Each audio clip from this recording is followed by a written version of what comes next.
Today we're taking a look at They Bleed Pixels, a game developed and published by Spooky Squid Games. A team that seems to consist of about 2 people and a sound guy, so I will personally cut them some slack for what I'm about to say. The game on some computers suffers from slowdown issues, including mine. This means that in a large amount of the footage I have, the game is running at about 45 frames per second rather than 60, and it slows down accordingly. The slowdown itself is honestly not that bad. It makes the game's jumps feel a little floatier, but it also helped me get through some parts of the game, so it's a bit of a wash in that sense, but it didn't stay slow.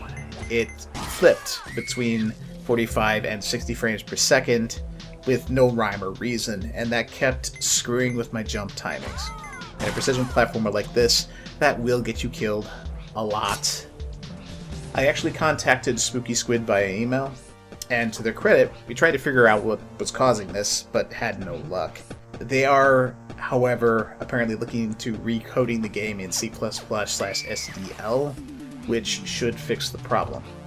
But it will be a while before they do that. I'm kind of hoping that if they do go through all that trouble, that they can do some other stuff, like a level editor. I think a level editor would be good with this one. That said, although the slowdown is something to be aware of, most people seem to either have no issue, or they don't notice it. So the question becomes, even with the slowdown, did I enjoy the game? And I actually did. They did some really interesting things here. They Bleed Pixels is a precision platformer along the lines of Super Meat Boy and Dust Force, with some combat mechanics tossed in.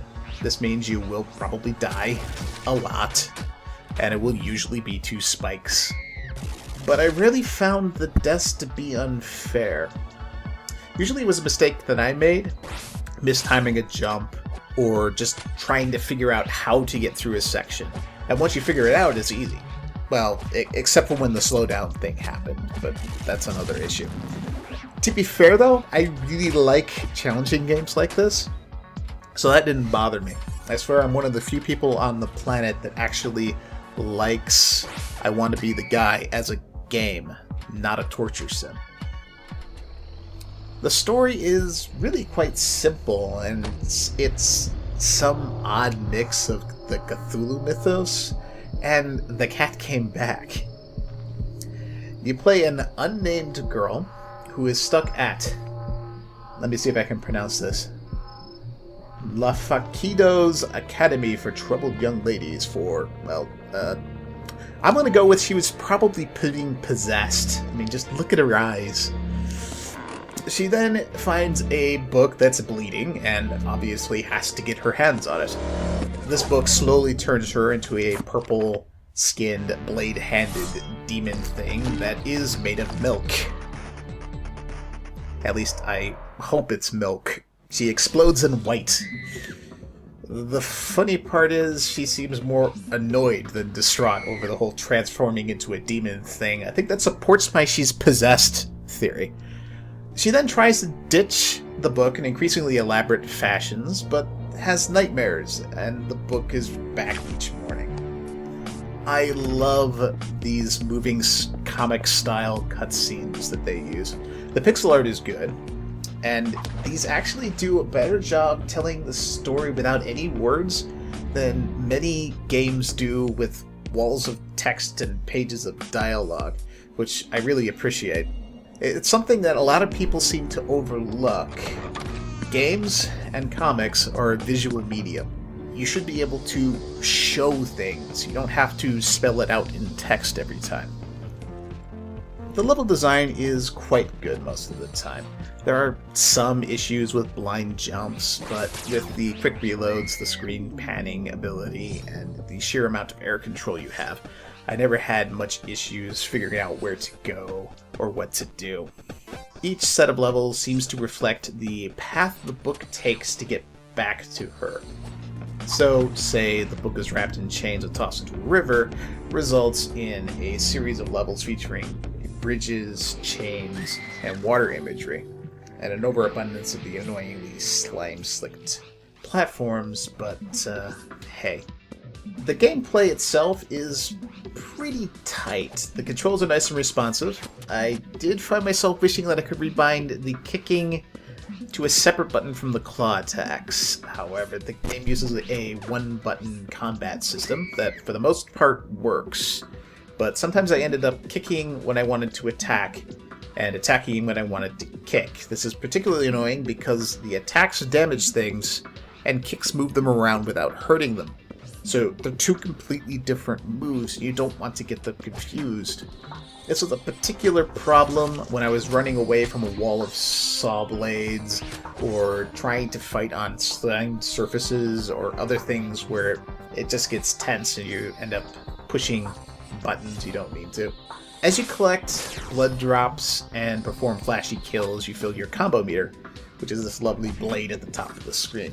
When it's full, it gives you access to one of the most powerful abilities I have ever seen used as an ability in a game. No, not some kind of pixelated blood explosion. That's what you would expect, wouldn't it? It's the ability to place a checkpoint. This proves once and for all that quick saving is the most powerful superpower you can get. The game's a bit deceptive about the quick save feature, though. Yes, you can place it where you want, but a lot of times the levels are designed so that you can only place it in specific locations. Since you can't put it on a slick surface or too close to enemies and saw blades, sometimes you can squeeze in an extra one, but usually you either have to clear the room or wait until you're past the jumping puzzle you're currently working on before you can place it.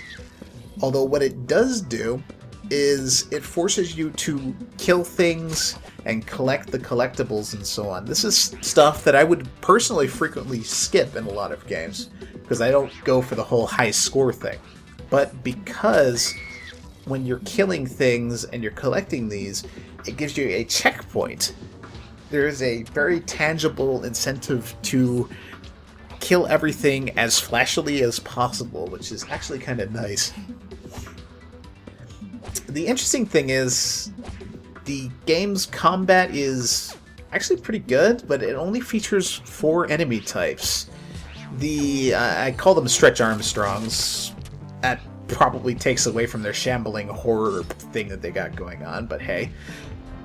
There's the sword-wielding midget ninjas, the flying bastards here.